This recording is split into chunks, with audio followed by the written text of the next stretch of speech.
Hello guys, it's Marcus from It's Up and Running, and this is a review of my newest keyboard, the Jelly Comb KS37B.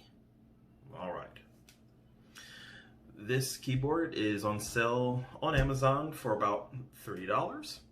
I bought this keyboard because I was tired of switching the USB Bluetooth dongle attachment thing from one computer to another.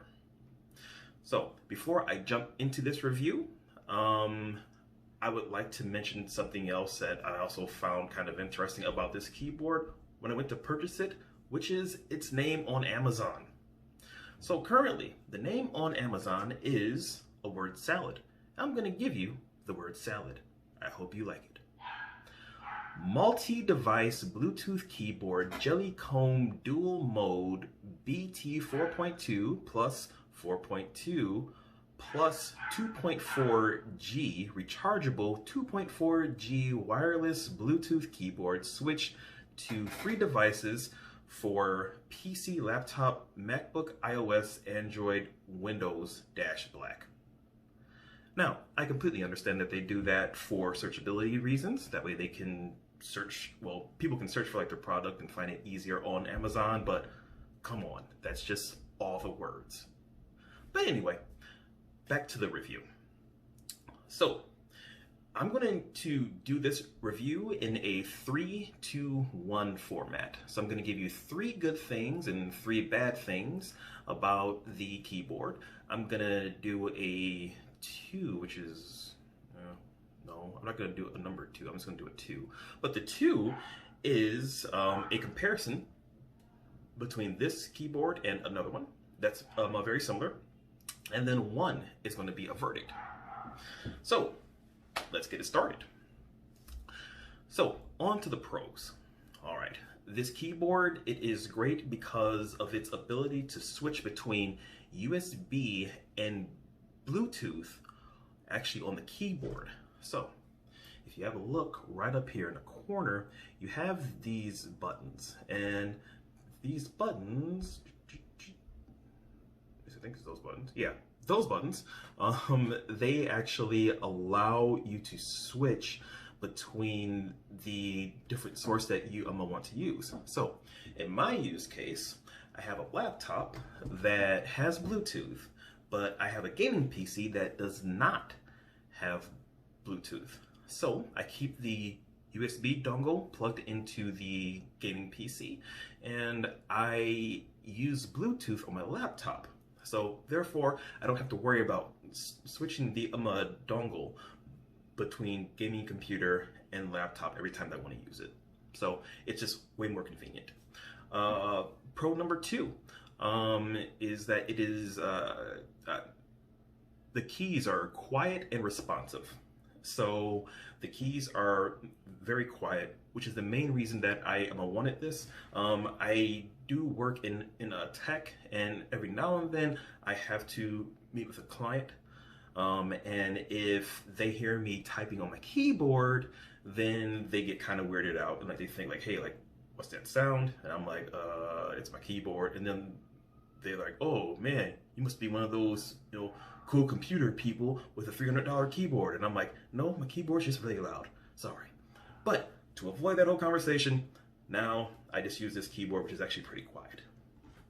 And I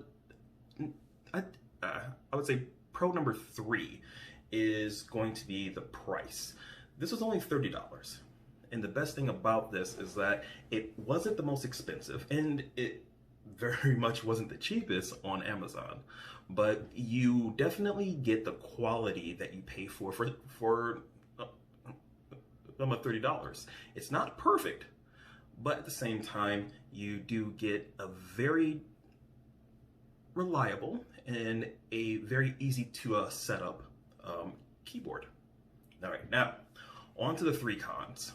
Number 1, the Bluetooth connection or the USB dongle, whichever you choose to use, it times out kind of quickly. I'm not quite sure if there's an adjustment for this, or else if there's a way to increase the time that it takes before it times out.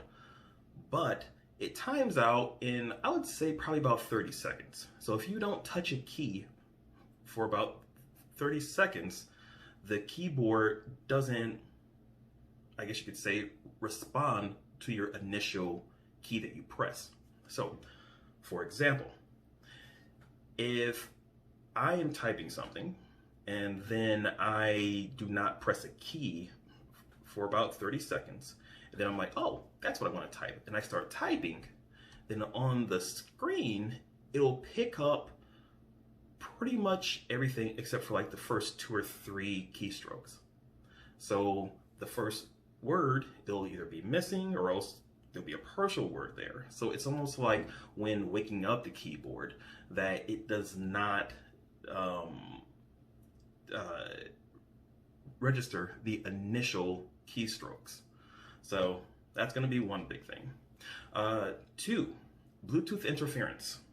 So I have had this happen a couple of times now, wherein I'll start typing something and then I'll stop typing, and then the last letter that I type, it will actually just keep going like throughout the whole document until I press another button, like a space or just anything else. And I believe that that is actually due to Bluetooth interference. And it doesn't happen that often, but I would say probably once every 2 weeks or so, if I'm using this consistently for like 6 hours a day. All right. And number 3, I don't like that the function buttons and that the special buttons on the keyboard look just like the regular keys. So, for example, let's see here. So I'm just gonna go back over to the number pad. Now, these buttons up here, they do different stuff that is actually not part of the number pad buttons, but it's so easy to accidentally press one of these because they are shaped just like the buttons like underneath it. And actually, if you look at the whole keyboard, it's all like that. All the buttons, except for the escape button, they are all shaped just like the other keys like underneath it.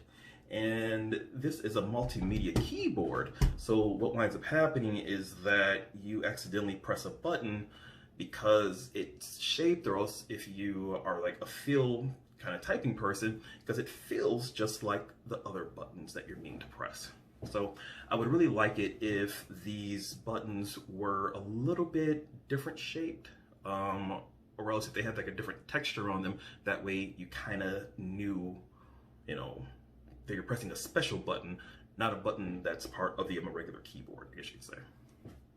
So, for a comparison, I'm going to be comparing this to the Logitech MK35 wireless keyboard and mouse combo that I used to use.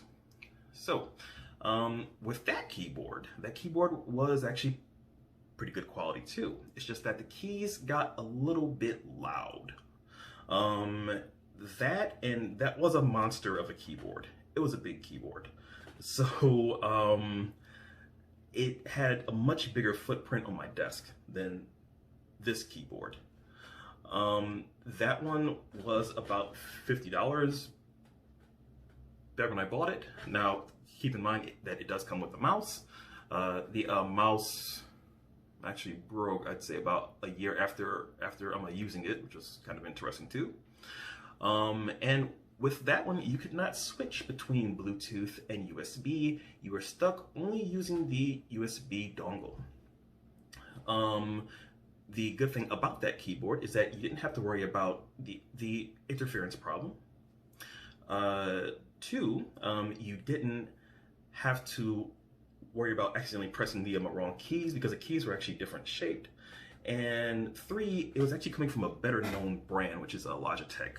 They're much better known than Jelly Comb, which is an interesting name. I don't know how they came up with that name. I would kind of want to know though.